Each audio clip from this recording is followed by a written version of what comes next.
Fala, meu amigo Almir Lopes, tudo bem, querido? Tudo bom, Luciano? Muito bom estar aqui. Essa oportunidade da gente poder bater um papo. Joia E é um demais. privilégio poder participar com você aqui desse momento. Privilégio todo meu, viu? Há muito tempo eu queria chamar você e finalmente chegou o grande dia. Tá chegando de onde? Estados Unidos? Nós chegamos de Dallas para uma Aham, conferência aham, e ficamos lá por 3 dias. Depois fomos a Los Angeles, uma outra aham. conferência de igreja inspirativa e terminamos em Orlando 5 dias com parte da família lá e foi maravilhoso. E agora estamos aqui de volta, pronto para desenvolver, trabalhar e Gosta dar o de, sangue. gosta de viajar, Almir? Gosto muito de viajar, mais do que de farinha. Mais do que Embora eu farinha. não sou Ou nordestino, seja, mas respeito os nordestinos, porque é maravilhoso uma maravilhoso. farofa. Então, vamos fazer aqui. Nos últimos 2 anos, você viajou quantas vezes para o exterior? Possivelmente umas 8 8 vezes. vezes. Esteve aonde? Estive na Inglaterra, Escócia, Portugal, estivemos no Costa Rica, no México, no outro país. Passamos 2 dias em Lima, no Peru, maravilhoso. Comemos um dos melhores, segundo eles, ceviche do mundo, né? Sim, Peru, Mas a ceviche gente lá é gosta. maravilhoso. Tem pessoas que gostam de investir em outras coisas, mas se for perguntar o que a gente gosta mesmo é de viajar. E a gente aproveita, trabalhando e passeando, e a gente vai rodando esse mundo aí. Eu conversei com um amigo meu, eu trabalho com investimentos. Perguntei para ele assim: seu dinheiro está onde? Está no Brasil ou está no exterior investido? Ele falou assim: meu dinheiro está investido em lembranças, em memórias. Boas E eu estou memórias. pedindo a Deus para eu não ter Alzheimer, senão vou perder todo o meu dinheiro. Vai perder todos os momentos. Senão vou perder vividos. todo o meu dinheiro. Exatamente. É verdade. Essa é uma brincadeira, né? Eles falam que viajar é trocar a roupa da alma, né? Você sempre está conhecendo coisas novas. Eu, por exemplo, eu gosto muito de viajar, mas mais do que isso, eu gosto de ficar ligado. Tem pessoas que viajam, às vezes já se desligam, mas eu gosto de ficar atento, conhecendo coisa nova, pessoas novas. Isso tem sido maravilhoso na minha Pelo vida. visto, você tem viajado muito mesmo, porque você falou aí de vários destinos, mas não falou Dubai. Dubai nós Você vamos... esteve lá também? Eu estive lá várias vezes. A gente tem um projeto, Luciano, já há uns 6 anos, a gente leva os empresários para a China. E normalmente na volta a gente passa em Dubai, passa no Catar, passa na Europa. E esse ano agora, dia 1º de maio, aliás, é bom lembrar, nós estamos saindo numa comitiva aí de 40 empresários. Para onde? Para a China. Vamos na Feira Mundial de Cantão. E depois a gente passa em Dubai 5 dias. E é verdade que lá na China dá para fazer negócios da China? Dá para fazer negócios. E é muito legal a gente poder ver as pessoas. A gente vai e apresenta todo esse universo, né? Empresarial, corporativo. E a gente vê alguns amigos realmente crescendo faturamento, abrindo novos produtos nas suas empresas e importando muitos containers. Mas é uma tarefa que a gente faz com muito prazer. E mais do que isso, uma viagem como essa é muito relacionamento, muito convívio e aprendizado também, né? E, Almir, e como é que é o seu inglês? Fala bem inglês? Rapaz, meu inglês é igual de índio. Eu quero comer, eu vai no banheiro, mas graças a Deus isso não me impede. Não impede? Aliás, uma observação, para você que às vezes tem medo, né, de viajar porque ele tem essa dificuldade, a barreira da língua. Eu aprendi com um amigo meu, Luciano, que a barreira da língua é simplesmente, talvez é duro o que eu vou falar, mas é orgulho. A língua é uma questão de orgulho nosso. Ninguém quer passar vergonha, ninguém quer falar errado. Por que uma pessoa, uma criança, aprende rapidamente a falar qualquer idioma? Porque ela não tem vergonha, ela vai falando. Aí os adultos vão do lado, vão ensinando. Então, assim é na minha vida. Eu vou fazer 60 anos agora.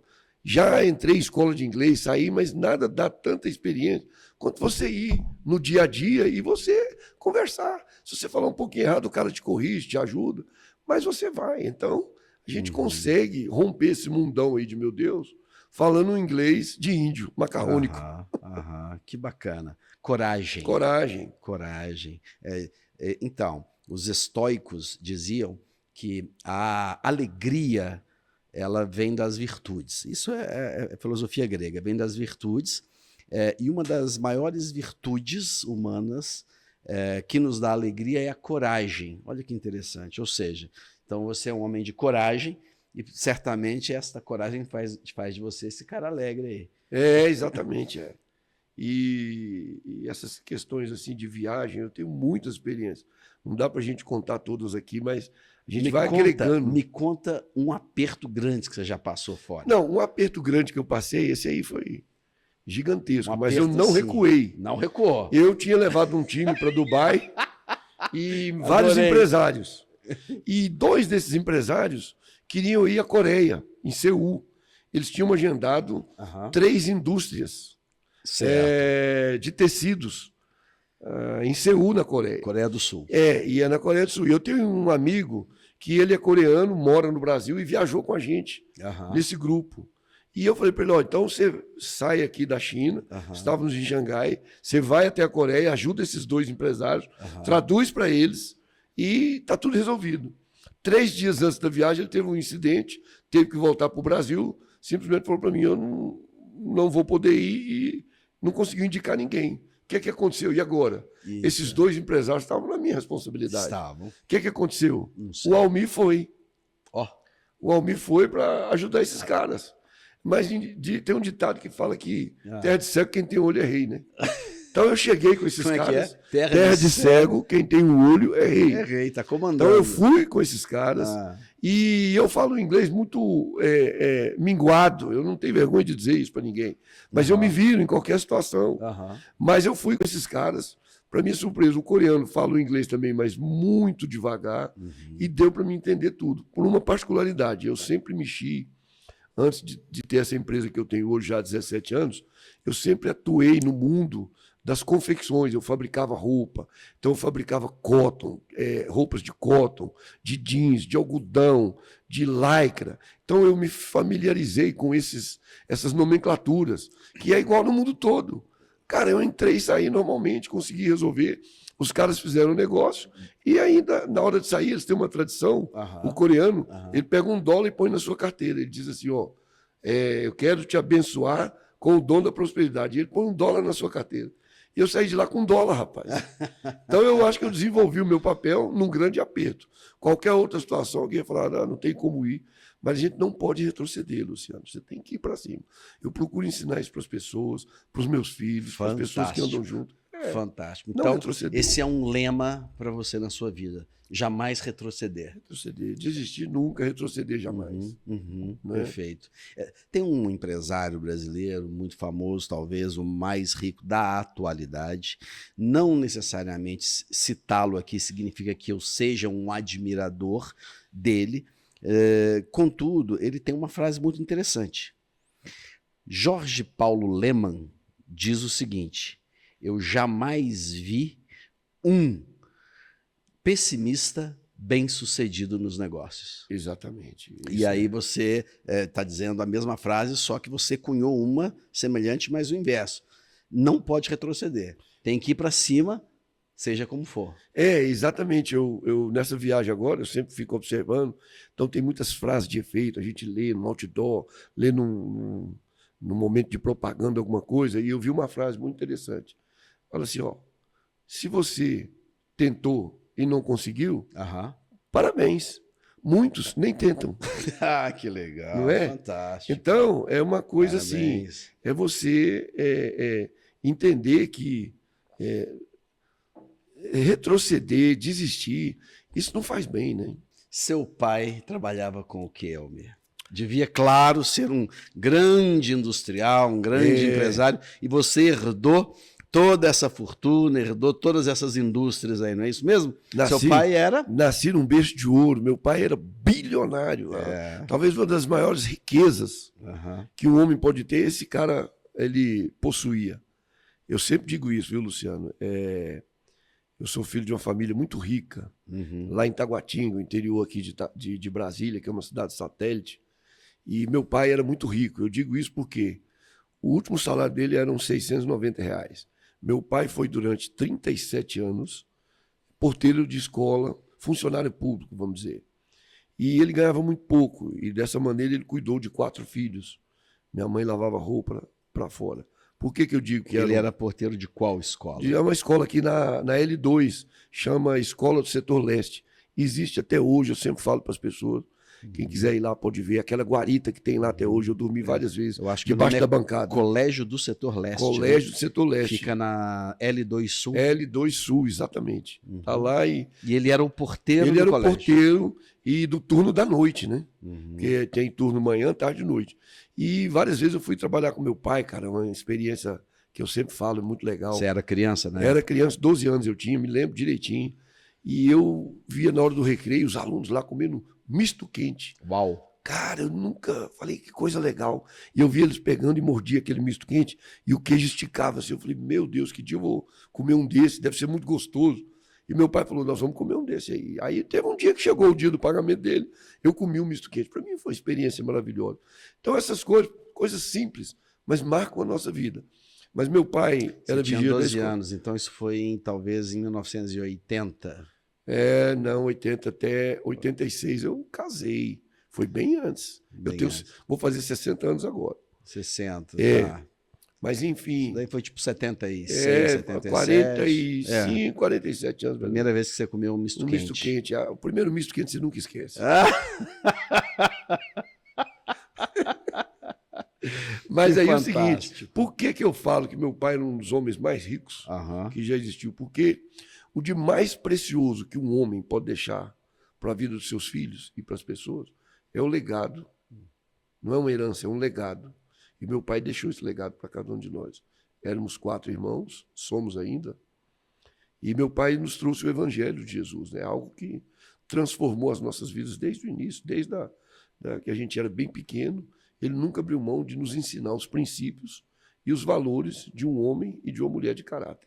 Então eu não estou aqui falando de religião, mas algo que foi muito precioso na minha vida e tem sido até hoje, vai me acompanhar para a eternidade, são os princípios e valores que meu pai deixou através dos princípios de Jesus Cristo. Então, Almir, os seus princípios e valores de vida, que são princípios cristãos, sendo você um cristão praticante, você acredita isso à criação que o seu pai te deu?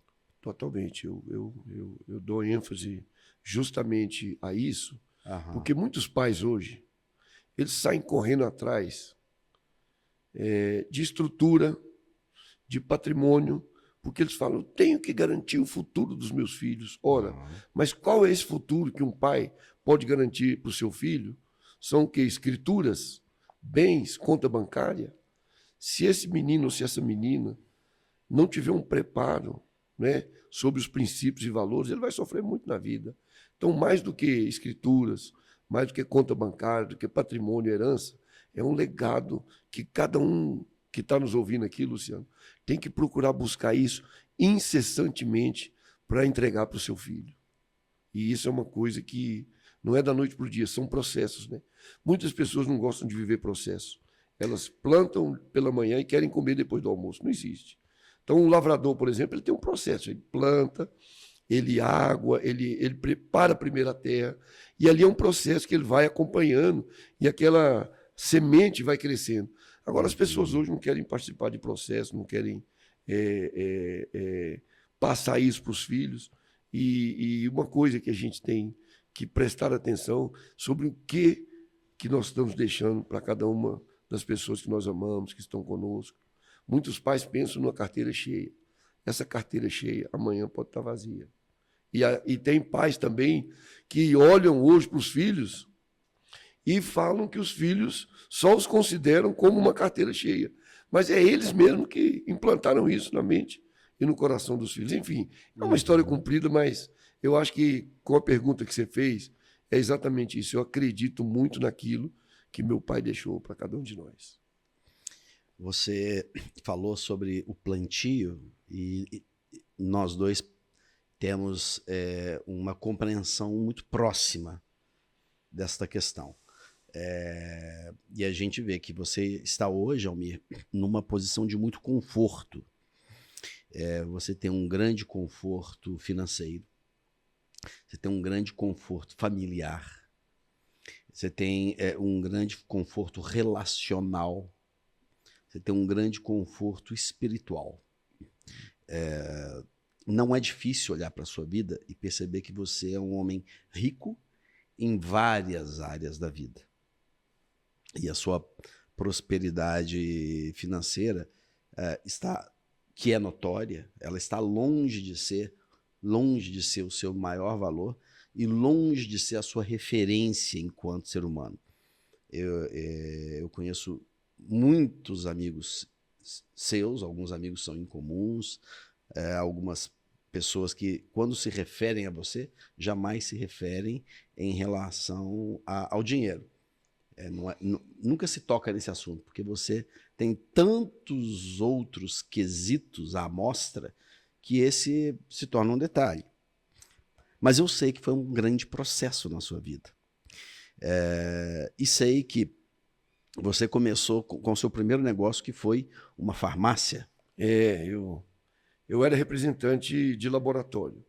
Representante de laboratório são essas pessoas que trabalham na indústria farmacêutica. Então você era um funcionário. Funcionário. CLT registrado. CLT, numa empresa que hoje mundialmente conhecida, que é a AstraZeneca, essa que fez as vacinas aí nesse período da pandemia, acredite ou não. Isso lá se vão o quê? 20 anos? Em 84 eu fui contratado nessa empresa, então, na AstraZeneca. São 40 anos. E eu fui representante comercial aqui em Brasília. Visitava a área médica, né? E aí, via de regra, todo representante ele sonha em ter uma farmácia, né? Porque está mexendo ali com medicamentos, conversando com médicos, todo aquele ecossistema, aquele ambiente. Como você não fugiu à regra, você quis ter uma farmacinha também. E eu tinha o sonho de ter uma farmácia. Uhum. E fui ter exatamente essa farmácia lá em Ceilândia, na EQNM 6/8. Aliás, essa farmácia existe até hoje, né? Eu inaugurei ela com o nome de Drogaria Samira, né? Fazendo uma homenagem à minha esposa. Que Vocês já eram casados à época? Já éramos casados. Já eram bem casados. Recentemente eu trabalhava. Uhum. E aí eu tive uma ideia. Eu tive essa farmácia, mas eu não tinha todo o dinheiro. Eu tinha um Chevette. Cheguei para um amigo meu, que era policial, falei, cara, vamos abrir essa farmácia comigo. Ele falou, rapaz, mas eu não conheço nada de farmácia. Falei, mãe, acredite em mim, nós vamos junto, eu vou trabalhar e nós vamos fazer esse negócio. Eu abri a farmácia, e ele pôs todo o dinheiro, a metade que a gente tinha combinado, e eu ia vender o Chevette para botar o restante para fazer o pedido dos produtos. O fato é que quando eu comecei a desenvolver o projeto da farmácia, pintar as prateleiras, eu mesmo ia lá e trabalhava, porque meu pai era marceneiro. E aí apareceu um outro amigo meu que tinha um sonho igual ao meu, só que ele estava com mais apetite do que eu. Falou, cara, me vende essa farmácia. Quando eu vi o interesse dele, eu falei, não vou vender agora não, é que eu vou abrir, vou ganhar muito dinheiro. Olha, questão de 10 a 15 dias, ele aumentou o preço da farmácia em 4 vezes o que eu estava gastando. Chegou um momento que eu não aguentei. Falei para o meu amigo, falei, vamos vender? Ele falou, vamos. Fez uma proposta agressiva. Uma proposta agressiva, irrecusável. Então eu pude inaugurar essa farmácia e pouquíssimos dias depois eu vendi essa farmácia. E foi talvez o meu primeiro empreendimento em termos de abrir uma empresa e vender, né? Então eu tive essa experiência positiva. Mas eu quero dizer, muitos não têm. Mas nem porque muitos não têm, as pessoas não podem desistir. Porque houveram outros negócios na minha vida que deu para trás. Só que aí eu encaro não como um desafio que eu perdi, mas eu pude aprender como não fazer mais. Isso que tem que ficar. Vamos abrir uma farmácia junto, nós dois? Eu acho que você é bom nesse negócio, hein? Rapaz, e Deus me deu a capacidade de persuadir esse meu amigo.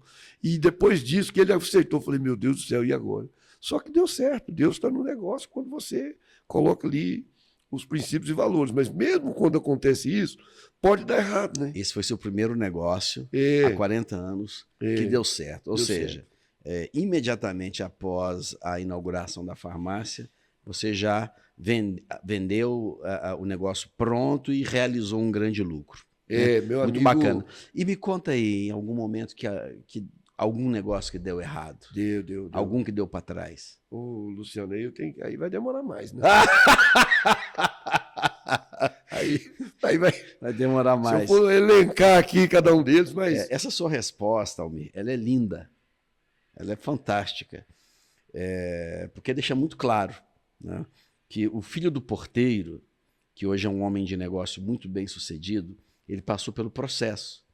O processo de limpar a terra, plantar a semente, aguar, aí vinham os pássaros comer a metade da lavoura e aí no próximo ano faz de novo, ara a terra com o que deu para colher, e alguns anos tem bonança, nos outros anos não tem, e assim vai, né? Então, é exatamente o que você falou, não desistir.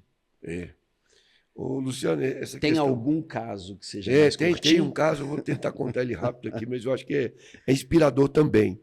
Mas eu gosto muito de usar essa figura do lavrador, do cara que vai lá e planta, ele observa os processos, e ele tem que viver esse processo. Isso. Inclusive, nesse processo do plantio e da colheita, existe a poda. Talvez um item que muita gente queria que não existisse. Mas para que a planta reverdeça, ela cresça com robustez, em algum momento você tem que sofrer uma poda. Isso. Ou seja, arrancar ali as folhas, os galhos, para que aquilo venha com mais força. E houveram situações na minha vida. Mas uma vez eu inventei de abrir uma escola. E eu sou um cara assim que eu não, realmente é o que eu falei para você, né? Para trás, nem para tomar embalo. Não. E aí eu estava lá em casa, fazendo um churrasco no final de semana, uma pessoa chega perto de mim e falou, olha, eu estou trabalhando numa empresa que o proprietário lá ganha muito dinheiro. Isso já agora há 11 anos atrás. Recente, né? Que eu vou fazer 60. E eu falei, mas que negócio é esse? Não, é escola de tecnologia. E ele ganha muito dinheiro, e é semanal, aquilo é uma máquina de fazer dinheiro. E essa pessoa falou assim, você é muito inteligente, se você for lá e ver, você vai fazer melhor do que ele. E aquilo imediatamente encheu o meu ego. A vaidade tomou conta. Sabe, Luciano, existem momentos na nossa vida que você pensa que você é o cara e que nada vai te afetar. Eu estava tão convicto daquilo naquele momento que eu pensei, eu tenho agora um recurso, eu tenho condições e tenho network e vou para cima. E na segunda-feira eu fui lá e vi esse negócio, visitei, olhei tudo e falei, vou fazer uma melhor. Fui para os Estados Unidos, fiz parceria com faculdade na Flórida de tecnologia.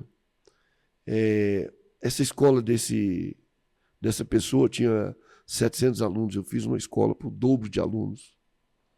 Só que a única coisa que eu não fiz no processo foi exatamente planejar e buscar a orientação de Deus, porque eu achei que eu já era o cara. Tem momentos na sua vida que você toma algumas atitudes que nem orar a Deus para saber se é da vontade dele, você vai orar. Aí, só para resumir, levei maior prejuízo nessa escola. A escola era para 1.200, 1.300 alunos. Achei que eu ia bombar, que eu ia ganhar mais do que o cara. Contratei funcionário. A escola durou 4 meses, acredita. De 1.300, 1.200 alunos, sabe quantos alunos eu tive? 23. E essa história eu poderia esconder ela. Porque eu falo, poxa, isso é um fracasso. Mas eu confesso a você, eu aprendi como não fazer. E se eu puder falar isso para todo mundo, para orientar as pessoas, para não cair nessa, não faça algo que você não tenha o mínimo de domínio, conhecimento. Se você não tem o conhecimento, traga pessoas perto de você que vão te orientar, vão te ajudar. Não é vergonha nenhuma você trazer profissionais que te orientem, trazer pessoas que sabem muito mais que você. Né? Eu vi também esses dias que numa mesa você tem que ser o cara que sabe menos, porque alguém vai te ajudar cada vez mais. Então, eu digo isso para as pessoas, para que elas possam ficar atentas para qualquer tipo de negócio. Olha, eu tenho visto na minha vida o seguinte, primeira coisa, você tem que ter foco. Segunda coisa, planejar. Terceira coisa, ação. Foco, planejamento e ação. Anote aí que quem está dando a dica sabe do que está falando, tem experiência. Porque foco, ou seja, o que eu quero, não desfocar, ter planejado o que vai ser feito. Exato. Planejar. Depois que eu tenho o meu foco definido, o propósito, o foco definido, eu vou então planejar. Aí eu vou buscar as pessoas, vou saber como é que eu vou fazer, quanto que eu preciso, qual o recurso, né, quais as condições, e por fim, ação. E a ação no final é vai para cima. Sabe, eu falo uma coisa para as pessoas, é que você tem um sonho de ter uma fazenda. Você não tem a fazenda hoje, mas comece a pensar, manter o seu foco, planejar e ter ação. Então, se você não tem uma fazenda, compra um chapéu e pendura na parede da sua casa. Todo dia, quando você chegar do seu trabalho, do que quer que seja, que você está desenvolvendo, você olha para aquele chapéu e fala assim, olha, a fazenda eu não tenho, mas o chapéu já está ali. Então, você vai trabalhar em cima daquilo que é o seu objetivo. Então, você vai se perguntar todo dia, o que é que eu estou fazendo para que um dia eu possa ter essa fazenda? Isso é muito importante. Você é assim. Eu creio que eu sou assim, seria até uma presunção eu afirmar, mas, Luciano, isso eu digo porque aconteceu comigo. O que eu estou falando aqui não é teoria. Eu vivi isso. Há 17 anos atrás, Deus me deu uma ideia, eu estava numa situação muito difícil. Por isso que eu te falei, não são só momentos bons. Estava numa situação muito difícil. Eu vou pegar aqui a sua fala, você vai contar de 17 anos, uma situação muito difícil que você estava, mas é que me ocorreu uma situação porque você morou muito tempo em Taguatinga. Sim. Né? Então você deve conhecer muito bem a história de Taguatinga. Conheço. Conhece com a palma da mão, né? Aquilo ali você domina tudo. Eu vi numa rede social famosa, mostrar um avião lá em Taguatinga, ali, entre Taguatinga e Ceilândia, e na rede social estavam discutindo que avião que é aquele, o que ele está fazendo ali, etc. E aí todo mundo conhecia a história e contando, né? Um contando, não, que antigamente quando inaugurou Taguatinga, aqui tinha um aeroporto, era o aeroporto de Taguatinga, mas aí mudou para Brasília e ficou abandonado esse avião. Outros disseram que tinha uma pista ali que alagou, aí o avião ficou para trás, e etc. Então, assim, tem várias histórias lá do avião de Taguatinga, que é um avião de passageiro muito grande que está lá, sendo o Almir, um cara que conhece muito bem Taguatinga. Eu vou perguntar para ele, Almir, você conhece a história do avião de Taguatinga? Realmente é uma história pitoresca, né? Há 9 anos atrás, eu fazendo uma viagem internacional e cheguei na Ásia e lá é 11 horas de diferença, fuso horário. E eu cheguei, estava pilhado ainda, falei para meus amigos, 2 amigos, falei, olha, eu vou dar uma volta aqui, caminhar na beira da praia. E o que aconteceu foi que eu vi um jumbo lá, os caras conseguiram colocar um jumbo na beira da praia e tinham 4 restaurantes dentro desse avião. Achei fantástico. Só que eu olhei aquilo e tal e pensei que chegar no Brasil eu vou fazer um desse. E foi o que aconteceu, Luciano. Cheguei, comprei aquele avião e dividi ele em 8 partes. É uma massa falida da Transbrasil.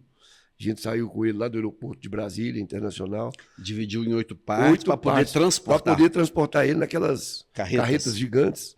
Foi uma operação assim, muito legal, porque a Polícia Rodoviária, PM, Bombeiro, o Detran de Brasília, tudo foi comigo nessa operação. Os caras estavam curtindo, os policiais filmavam aquele negócio todo. E aí a gente trouxe aquele avião, montamos ele em Taguatinga. E aí, eu costumo dizer também para você que está nos ouvindo, existem sonhos na nossa vida que eles estão com os olhos fechados, mas não morreram. Daqui a pouco eles podem abrir os olhos e acordar com força total. Eu ainda vou comer nesse avião, hein? Então esse avião é um deles, a gente vai ter um plano para aquele avião, a gente ainda vai fazer. Preparado para ser um restaurante. As condições, mas está lá. E a gente ainda vai ver aquilo ali funcionar e bombar não só no Brasil, no mundo, porque eu tenho recebido e-mails, comunicado de muitas pessoas que dizem que me apoia. Rapaz, se todo mundo que gosta daquela ideia mandasse R$10 para mim, aquilo já estava pronto. Eu acho a ideia fantástica. Mas eu sempre fui um homem. Nesse restaurante. O Luciano, eu sempre fui um homem de superações, sabe? Mas me conta agora, vamos voltar lá de 17 anos que eu te cortei, trouxe a história do avião aí. Exato, essa aí foi agora, 9 anos atrás. Me conta sempre dessa de 17 anos aí. Eu sou um cara muito inquieto, né? Então eu não consigo ficar parado, eu gosto de estar pensando, planejando. Aliás, você que é homem ou mulher que está nos ouvindo, o dia que você parar de planejar, de sonhar, você está morto. Então o que sustenta a vida de um homem são os sonhos, os projetos. Conversei com um amigo esse dia que falou, não, eu agora vou ficar vivendo minha vidinha. Ele tem 62 anos. Luciano, eu vou fazer 60 esse ano. Eu estou com tanta disposição em Deus assim para trabalhar. Não é que eu sou melhor do que ninguém, não. Mas é entusiasmo para você trabalhar, desenvolver. Quero fazer muitas coisas, segundo aquilo que Deus permitir. Mas nunca você vai chegar perto de mim e falar, não, agora eu quero ficar quietinho. Não existe. Aliás, na Bíblia, que é a palavra de Deus, não existe aposentadoria. Aposentadoria, dependendo do tipo de aposentadoria, faz a pessoa ficar doente. Então você tem que estar produzindo, levantar todo dia, ter desafios, coisas para descobrir, desafios para vencer. Eu acho isso. Ninguém vai tirar isso de mim. Eu acredito que o homem tem que ter esse entusiasmo, que é exatamente Deus dentro de você que te faz mover. Senão você nem levanta da cama. Mas voltando ao assunto de 17 anos atrás, quando você está quebrado, Luciano, não sei se você já passou por isso, parece que tem um letreiro na sua cabeça, na sua testa, que fala assim, quebrado. As pessoas não te dão atenção, não conversam com você, te ignoram. E eu estava exatamente nesse momento. Eu vendia roupas, vendia uniformes profissionais, ia de empresa em empresa e vendia os uniformes. Mas um dia, eu não vendi nada, de segunda até quinta-feira. E eu morava em Goiânia, e minha esposa me ligou. E ela falou, e aí, vendeu? Isso era quinta-feira. Sabe o que eu respondi para ela? Eu poderia ter respondido, eu não vendi, agora como é que nós vamos fazer? Como é que nós vamos comer? Eu não falei isso, eu falei assim, ó, não vendi não, mas vou vender. Porque um vendedor, um homem de negócio, ele não pode desanimar. Se não deu certo hoje, vai dar amanhã. Se não der amanhã, vai dar depois da manhã. E aí eu estava nessa quinta-feira fatídica, sem vender nada, e peguei um ônibus, que eu estava sem carro. E dentro desse ônibus eu estava andando cansado, cabeça baixa. Olhei para o lado, uma grande área. E eu ouvi nitidamente a voz de Deus falando comigo. Acredite se quiser. Você vai abrir um grande empreendimento aí.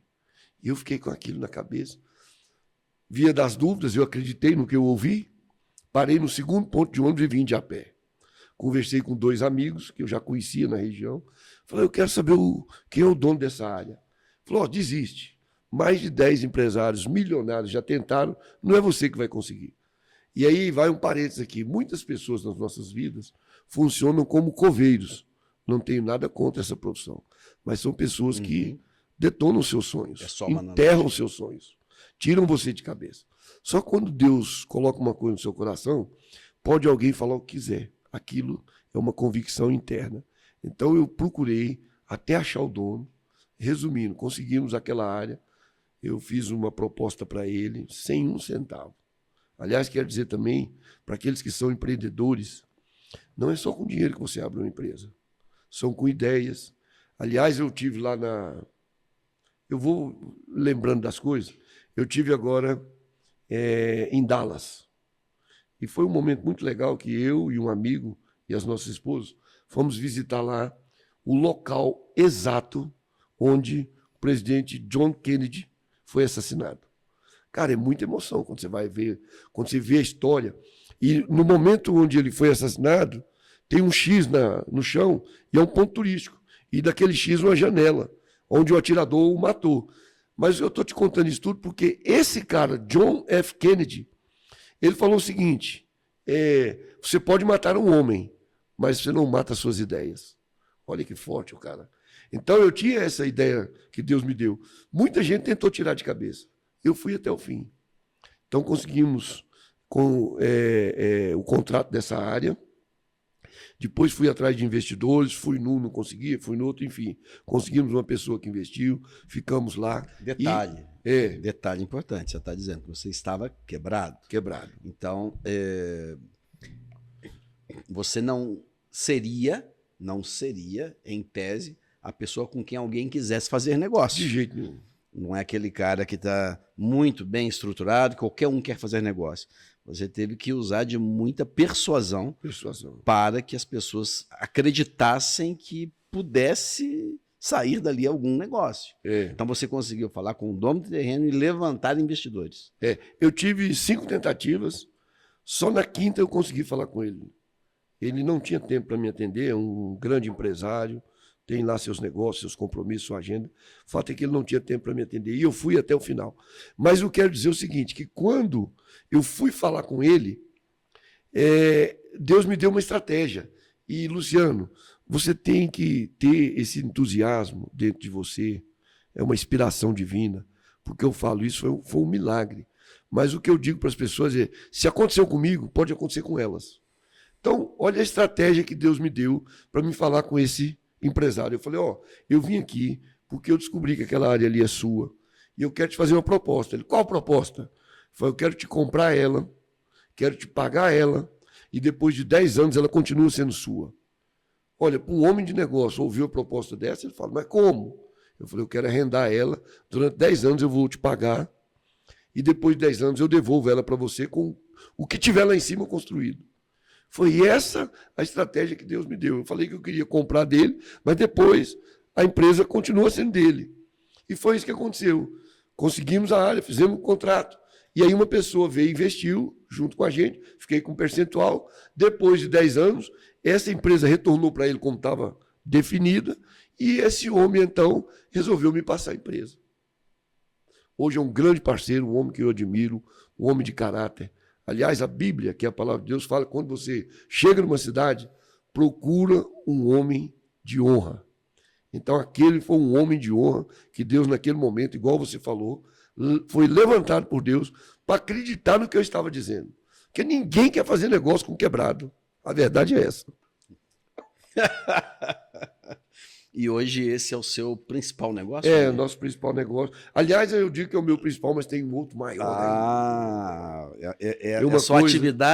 A sua atividade remunerada mais importante. Mas qual é o seu negócio mais importante? Eu sou um empresário por profissão, né? Sou um empreendedor, tenho convicção disso, mas eu tenho um chamado de Deus, né? A gente atua numa igreja cristã evangélica, em Águas Claras, e vou te falar a verdade, com tudo isso que eu te contei, essas coisas que a gente desenvolve, os países aos quais eu visito, a certa estrutura que Deus foi nos dando, nada se compara a você trabalhar no reino, você participar daquilo que é a construção da vida das pessoas, né? Eu não falo em mudança de vida, eu falo em transformação.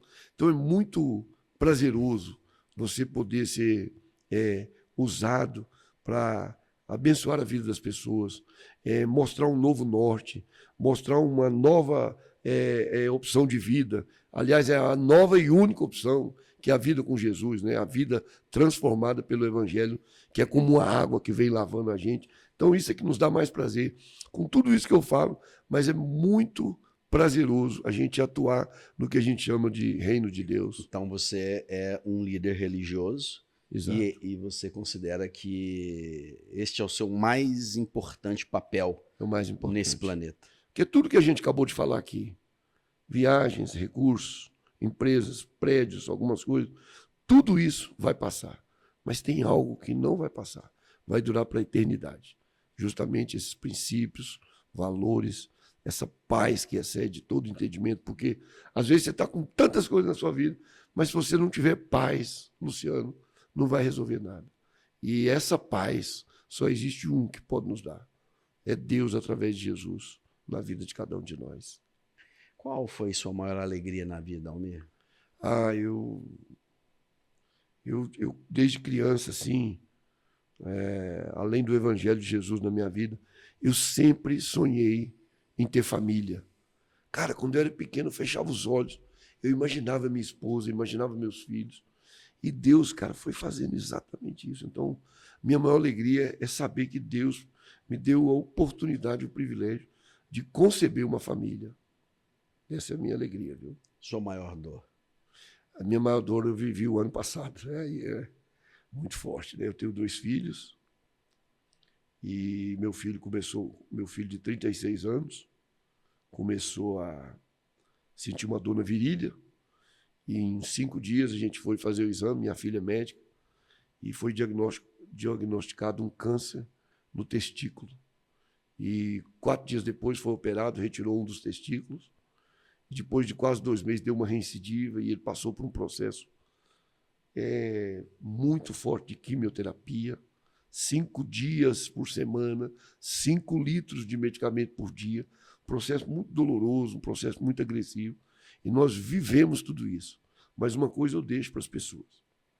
No finalzinho de dezembro, a gente recebeu a notícia de que a quimioterapia foi efetiva, conseguiu os resultados, mas mais do que isso, Luciano, é a oração das pessoas, é a fé que a gente tem em Jesus. A gente crê no milagre que foi isso, mas foi um processo muito doloroso, uma dor muito grande, porque o Bruno, e assim como a minha filha, minha família, muito apegada, você conhece eles, você sabe. O Bruno é aquele cara presente todos os dias, toma café comigo, vai para o trabalho dele. De uma hora para outra, o homem não foi mais lá em casa. Aquilo para mim foi... E aí a gente passou por todo o processo e os irmãos de muitos lugares do mundo orando, intercedendo. E a gente viu o poder de Deus agindo ali na vida dele e hoje ele está aí com a gente, está trabalhando, desenvolvendo, voltou à vida normal. Já tem uns 60 dias, mas são coisas marcantes na nossa vida. Qual foi seu maior aprendizado nesse processo? Aprendizado é exatamente assim, no momento em que eu tive a decisão de aceitar mesmo o pastorado, né, para assumir a responsabilidade de ajudar as vidas, cuidar de vidas. O maior aprendizado tem sido isso, né? Todo dia a gente aprende alguma coisa. No momento que a gente está preparando alguma coisa para compartilhar, a gente está aprendendo. Então eu tenho louvado a Deus por ter essa oportunidade de constantemente estar aprendendo em Deus. Depois de muitas batalhas, muitas lutas, muitos projetos realizados, muitos frustrados, dores no caminho, qual é seu maior sonho hoje, Almir? O maior sonho, rapaz, eu tenho que pensar um pouquinho para falar, mas eu sonho em... uma coisa que tem batido forte no meu coração é exatamente essa conversa que a gente tem tido aqui, a gente poder compartilhar isso com mais pessoas. Eu quero cada vez mais buscar uma forma, tenho falado isso com alguns amigos, algumas pessoas que já se dispuseram a me ajudar, é exatamente o sonho de poder compartilhar isso. Tornar uma pessoa um pouco melhor depois que ela bate um papo com você. Eu tenho esse sonho assim de cada vez mais ser essa pessoa que, ao conversar com uma pessoa, ela sai melhor do que ela entrou. Você já reparou que tem pessoas que você às vezes conversa, aí você fala, puxa, eu estou angustiado, esse cara me deixou meio para baixo. Então eu peço a Deus para que eu nunca seja essa pessoa, mas uma pessoa que eu possa inspirar, motivar, orientar. Esse tem sido o meu sonho, as minhas orações. Essa pauta tem sido parte daquilo que eu tenho pedido a Deus. Pode ter certeza que este sonho já está se realizando agora. Eu não tenho dúvida que essa entrevista vai alcançar o planeta, porque a internet ela é sem limites. E está sendo um papo tão rico que muitas pessoas que vão assistir sairão inspiradas desse bate-papo, desse podcast de hoje. Meu irmão, quando você finalizar sua jornada nesse planeta e acabar o seu tempo aqui, você vai repousar. Seu corpo vai voltar para a terra, de onde ela veio, de onde ele veio, e sua alma vai voltar para Deus, de onde ela veio. Qual frase você gostaria que ficasse escrito ali na sua lápide? Rapaz, isso é tão interessante. A minha esposa tem 2 irmãs. E as minhas cunhadas, eu amo de paixão, são mulheres que a gente gosta e ama. E uma delas é muito engraçada, Luciano, você conhece ela. Ela falou para mim, falou assim, Almir, o dia que você for para o céu, e você chegar lá, parece que eu estou vendo, você vai falar para Jesus, assim, para Deus, fala, Deus, obrigado. Estou chegando aqui, mas estou com o coração cheio de alegria, porque tudo que eu podia fazer na terra eu fiz, eu me alegrei, me diverti. Então, eu acho que quando talvez as pessoas forem lembrar de mim, eu queria que elas se lembrassem assim, tá aí um homem que foi feliz nessa terra. Porque eu tenho muitos amigos, Luciano. Então, a maior alegria de um homem são os amigos, a família, a honra da mulher. Tenho falado isso para as pessoas. Muitas pessoas confundem a questão da riqueza, da prosperidade, com dinheiro. Talvez é um dos fatores menores. Porque o verdadeiro homem próspero, ouça isso, o verdadeiro homem próspero não é aquele que tem muito patrimônio, tem muito dinheiro, mas a prosperidade de um homem se mede pela honra da esposa, o respeito dos filhos, a amizade dos amigos. Isso é que é importante. Coisa triste é você, talvez, o dia que chegar no final da sua vida, ter muito dinheiro e não ter com quem celebrar. Então, prosperidade não é só dinheiro. Dinheiro é muito bom. Paga os custos para você viajar, para você morar bem, ter um carro, mas não paga toda uma estabilidade de amizade, de respeito, de honra, de princípios e de valores. Então, acho que é isso mesmo. Acho que eu queria que escrevesse assim, está aí um homem que aproveitou a vida com muita alegria. Sensacional. Conversamos aqui com Almir Lopes, que é empresário no Distrito Federal e também é pastor nesta mesma cidade. Almir, meu caro, um prazer enorme ter Obrigado, esse tempo com você aqui e poder ser seu amigo. Mais uma vez, obrigado pelo convite, viu? Que Deus abençoe sua vida e esse projeto que é maravilhoso, que alcança tanta gente. Sensacional. Muito obrigado. Valeu.